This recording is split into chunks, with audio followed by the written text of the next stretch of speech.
Thank you, and good morning from Chicago. And I apologize, I'm trying to fix my screen here. It's just before 3:30 a.m. in Chicago, and of course, my night owl cat has decided that he wants to join the conference. So I think I scared him away. So hopefully, we can proceed. So again, good morning.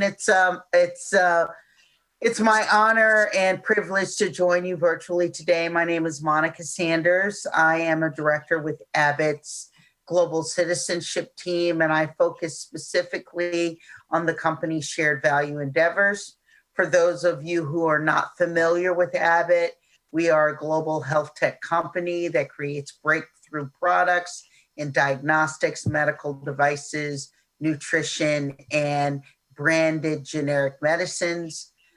This morning, I'd like to focus on a few trends and developments that we're seeing in our business related to the expansion of quality healthcare, as well as our efforts to help women live better, healthier lives by increasing health and economic equity and equality. Let's first talk about decentralizing healthcare. That is an emerging trend. And today's unfortunate reality is that a person's health is too often determined by their socioeconomic status and combined with their geography. Let me just check the chat here.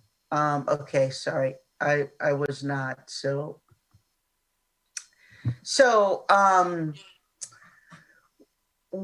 I believe that we all share the view that the serendipity of one's birth location should not be a primary determinant of health. And at Abbott, we've long believed in greater access to decentralized health services that can reach more people closer to when and where they need it. And in my humble opinion, the best healthcare solutions are the ones that reach the most people. And our second generation health post initiative in Rwanda is a great example of that philosophy.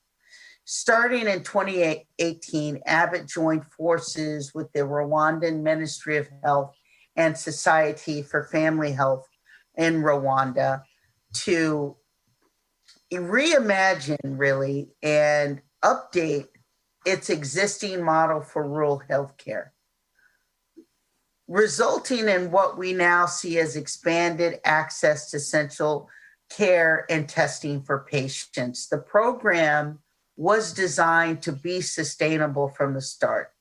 And we believe that it's scalable now across all of rural Rwanda, while at the same time creating local economic opportunities.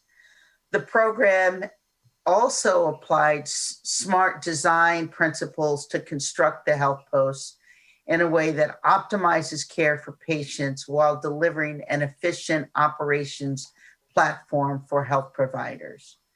Again, the result is self-sustaining, independent businesses that deliver enhanced health services to the surrounding communities, all within about 20 minutes walking distance.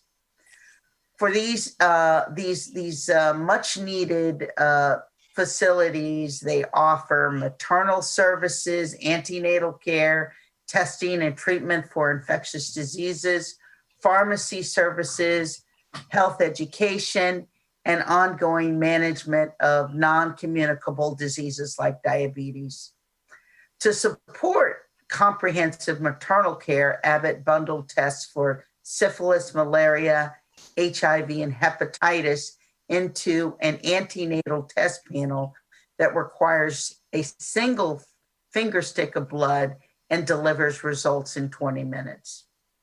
This approach is allowing for testing of multiple diseases all at once, enabling compliance with WHO guidelines for the elimination of disease transmission in pregnancy. Again, this is a good example of localized innovation. The program has already shown strong results, and as of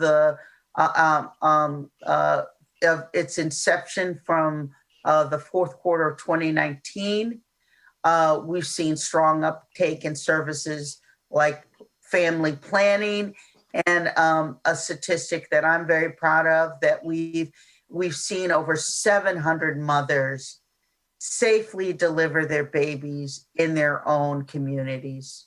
During this same time period, these 8 pilot locations have treated more than 200,000 patients, screening more than 50,000 people for malaria, providing over 40,000 treatments for intestinal parasites, and resolving more than 50,000 cases of respiratory infections.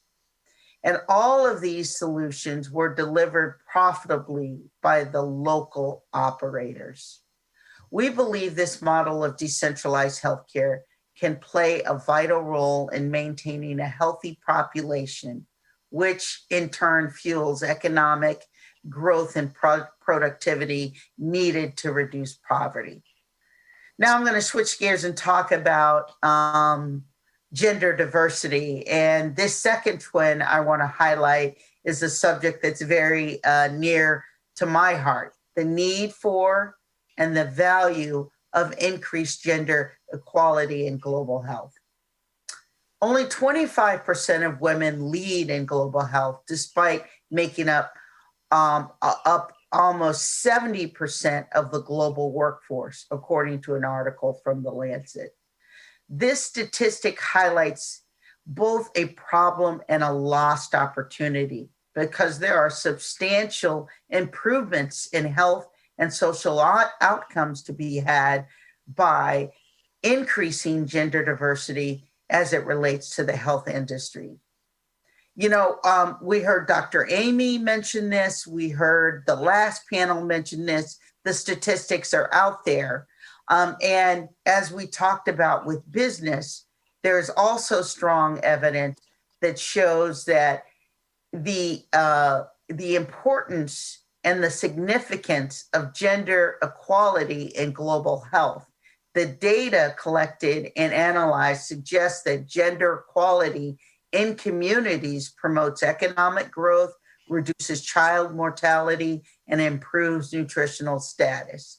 And again, I'm not going to repeat the statistics, because former panelists have already talked about how gender diverse workplaces are more productive, more profitable, and end up being more satisfying places to work. The Rwandan second generation health posts have been successful. And this is one of the statistics that we're most proud of in creating entrepreneurial opportunities and career pathways for women. More than 50% of the health posts are operated by women, and each health post houses an approved and dedicated laboratory space that enables better diagnosis. And again, 88% of the technicians who run these labs are women. Beyond economic empowerment, this is immensely important to quality of care, because 60% of the patients at these health posts are women. These facilities provide safe, clean, confidential spaces to discuss a variety of gender-specific concerns, including antenatal care and safe birthing options right in the community. Beyond Rwanda, we are seeing the importance of gender diversity across the continent and around the world. According to the WHO, women in Africa are more likely to die from communicable diseases, maternal and perinatal conditions, nutritional deficiencies than women in other regions of the world. Globally, there are more than 468 million women between the ages of 15 and 49, almost 30% of all women, that are thought to be anemic due to iron deficiencies. And most of these anemic women live in Africa. Some suggest upwards of 50%. Women have played and continue to play vital leadership roles in all of our work, stretching over 2 decades in partnerships in Tanzania and our partnership with the African Federation for Emergency Medicine, referred to as AFEM, to empower 2,000 health workers across Africa to address COVID. So in closing, I'd like to discuss the role of health in building a sustainable future. Good health is the foundation for everything we can achieve in life as individuals, as families, and as communities. That's why advancing health is the focus at Abbott and the major part of our 2030 sustainability plan, and why this plan is relevant to the 2030 Sustainable Development Goals in so many ways. Our efforts clearly focus on 2 of the 17 United Nations SDGs. Goal 2, zero hunger, and obviously Goal 3, good health and well-being.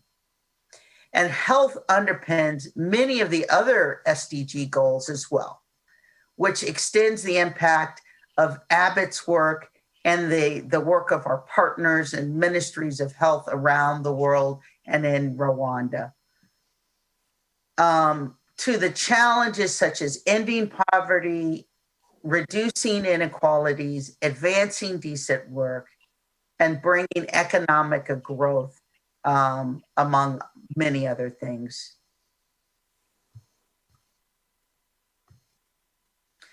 The SGB model that we've developed is a great example of our sustainability plan in action. And it is a shared value blueprint for public and private engagement that others can follow to drive sustainable outcomes.